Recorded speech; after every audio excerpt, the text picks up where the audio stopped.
literature says that stress could be anything from prolonged food deprivation to an injection of a foreign substance in the body to a good muscular workout.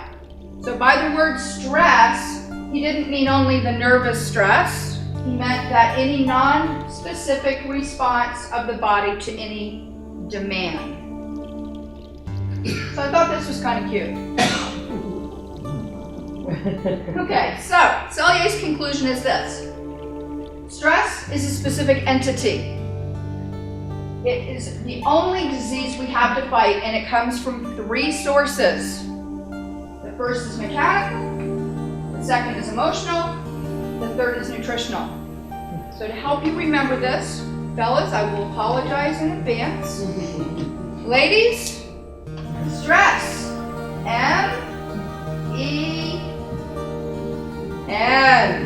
Men is the cause of our stress. Sorry.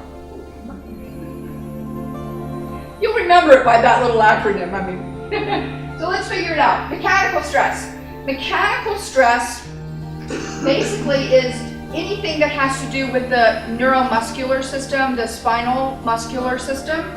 So we could have traumatic birth. Can you imagine being pulled out with a vacuum or forceps, how stressful that is on the body? Falls, ice stairs, we could have car accidents, we could be doing physical work, the lifting, twisting, bending, sports, recreational workout injuries, household chores, yard work, shoveling snow, vacuuming, and then of course the repetitive stress, the carpal tunnel from constantly using the computer and so forth.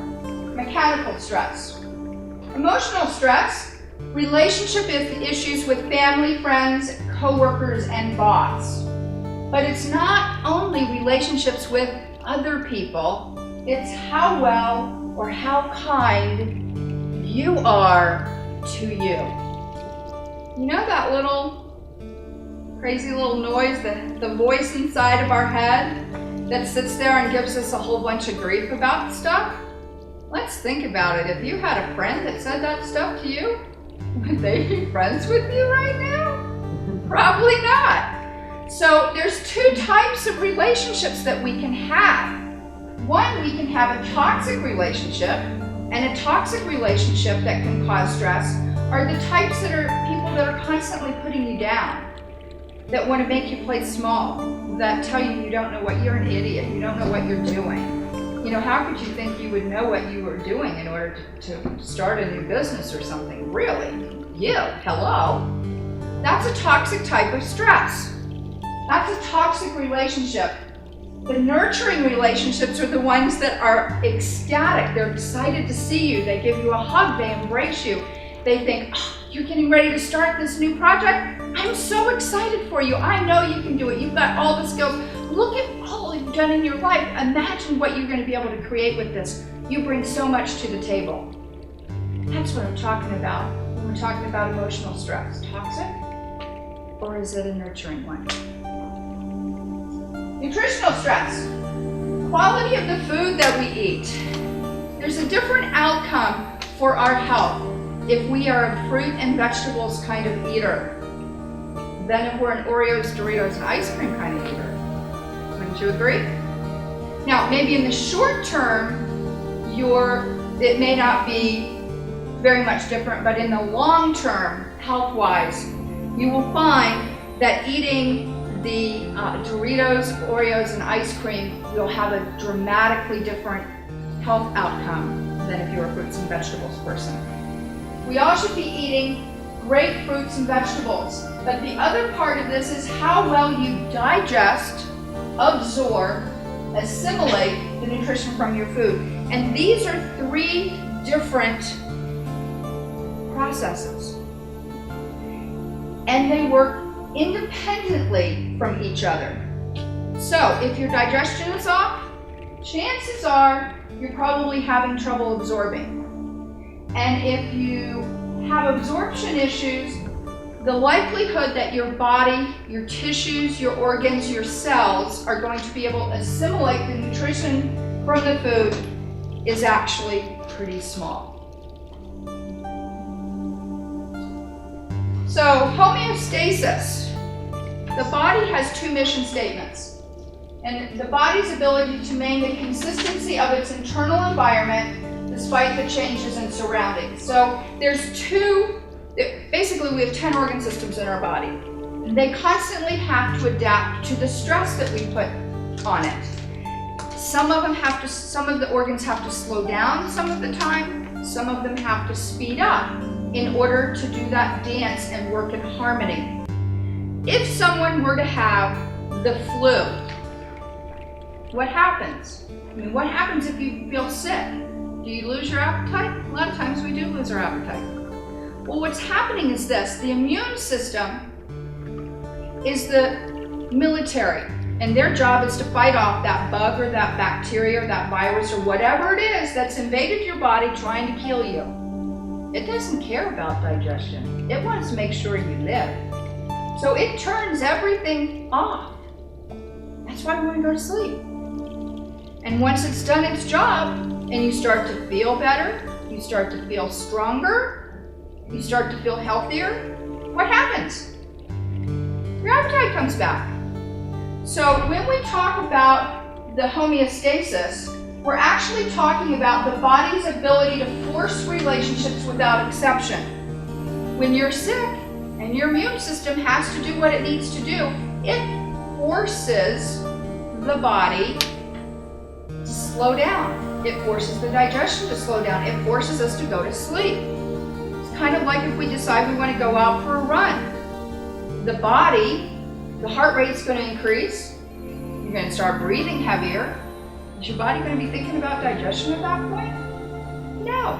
It's thinking about keeping the heart pumping and the breath going. That's what we're talking about by forced exception, and the body does that.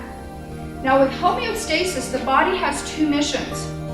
One is to stand upright, and the body will do whatever it needs to do in order to stand upright.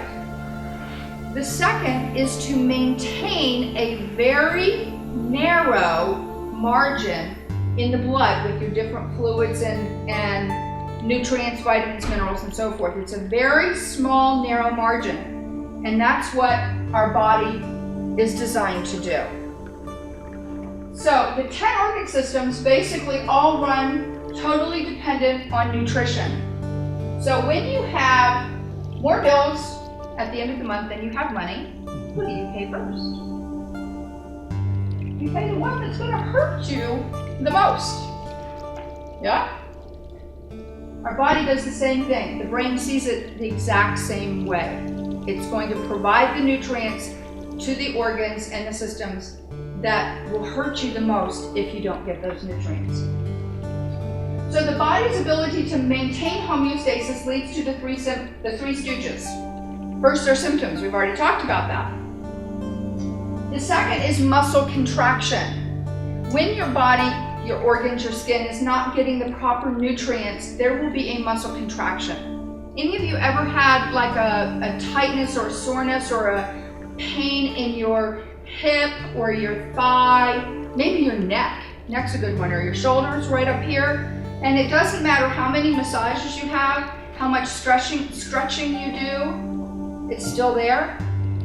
Well, that's the muscle contraction I'm talking about. Notice I didn't say pain. I said muscle contraction. Then the last is your compromised digestion. So let's talk about compromised digestion for a minute. These are typical things that we would think of a compromised digestive system. We're going to have lots of appetite, especially for meat. It's too heavy to eat. We'll have an intolerance for fatty or spicy foods.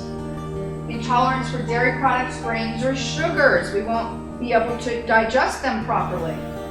We might have bloating, gas, or abdominal cramping. Constipation or diarrhea, acid reflux. But these signs that I'm going to show you are things that we might not necessarily associate with a compromised digestion, but are an indicator of a compromised digestive tract. Sleepy after eating. Anyone go into a food coma, not just at Thanksgiving? Inability to think clearly. Have trouble focusing. Frequent periods of depression or mood swings. This is kind of like the blood sugar. One minute you're up, next minute you're down, next minute you're up. That's when we go after cravings for sugars and caffeine to help get us back up, and then we crash, and back up, and then we crash. Sensitive to air pollutants such as perfume and smoke, and then craving for thirst or thirsty for cold liquids and foods. Normal digestion. So now we know what compromised digestive tract looks like. What is normal digestion? Normal digestion begins in the mouth with chewing. Chewing, chewing, chewing, chewing, chewing. You probably heard this. Chew, chew, chew, continue to chew. Oh, and when you think you're finished, just keep on chewing until the food is almost like a liquid soup in your mouth. How many of us do that? We inhale our food. Okay, so it begins in the mouth. Food enzymes with the food mix in the stomach. So chewing starts our enzymes to be created in our saliva. Sends the food down. If we're eating nice live raw foods, they're going to have enzymes in them. And so we've got foods from the food enzymes from the food that we eat. We have enzymes from the saliva all going down into the stomach. And this is called the pre-digestion stage, and it actually occurs 30 to 60 minutes before your stomach acid is forming, because what happens is the chewing is also the trigger for your hydrochloric acid production. So you're chewing, you put your food down in your stomach, the hydrochloric acid gets started, so your body says, okay, give me some of your hydrogen, give me some of your chloride, give me what I need out of the blood in order to get my stomach to expand, to get the hydrochloric acid to produce in my stomach, so that I can actually start the digestive process. Most people think that the hydrochloric acid is the digestive process. Hydrochloric acid does not digest your food. All it does is provide an environment where additional enzymes can be activated that are in the from the stomach area, so that you can start your digestive process. So once the digestion happens, you've got digestive enzymes, you're leaking your foods through the pyloric valve down into the intestinal area. These are where they're released. This is where we have nutrients absorbed into the body, and then we have waste products that are removed. Normal digestion. Okay? So what's abnormal digestion? Now we know what's normal. What's abnormal? Abnormal starts with eating too fast, not thoroughly chewing your food, inhaling it. Most of us do that. We get halfway through our meal and go, wow, I wonder what I just ate. Wonder how it tasted. Was it pretty good? I don't know. We're eating enzyme deficient foods. What are enzyme deficient foods? Processed foods. Well, meat's not necessarily are enzyme deficient unless we cook them. Enzyme deficient foods are anything that's processed or not live. So we're not eating enough raw fruits and vegetables. That's where additional enzymes are. Body can't produce enough adequate digestive enzymes as we get older. Our raw materials that we have in our body, in order to produce those, just aren't there. And then essential nutrients are poorly absorbed into the body, and then the waste products accumulate and illness occur. That's what happens when we have poor or abnormal digestion. So a compromised digestive system leads to the three amigos. First is circulating immune complexes. Everyone knows what that is, right? I don't have to explain it. No, okay.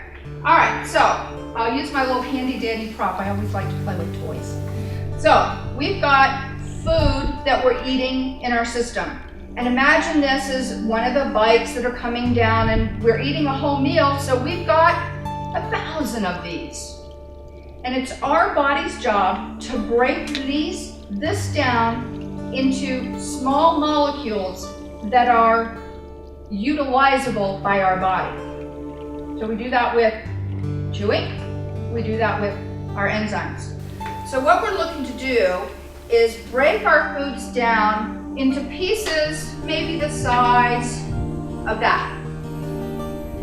But if we're not eating really good, we might end up with pieces this size So what happens? So we'll take a real quick journey through the digestive tract to figure out what's going on. These little pieces, this is exactly what we want. Goes through the digestive or the gut wall, goes out into the system, can nourish the foods. What happens if we get these medium-sized pieces? So the medium-sized pieces, we get them down into our stomach, we've got some enzymes going on in there, sends it down through into the intestines, the bile squeeze, the gallbladder squeezes, the pancreas squeezes, we get a little bit more extra stuff, and we still have these pieces. In the small intestines, we have, everyone knows, good bacteria, bad bacteria, a little bit of yeast, a little bit of candida. You know, the ones that are kind of the opportunistic bacteria. They see this piece coming down and they go, woohoo, party time!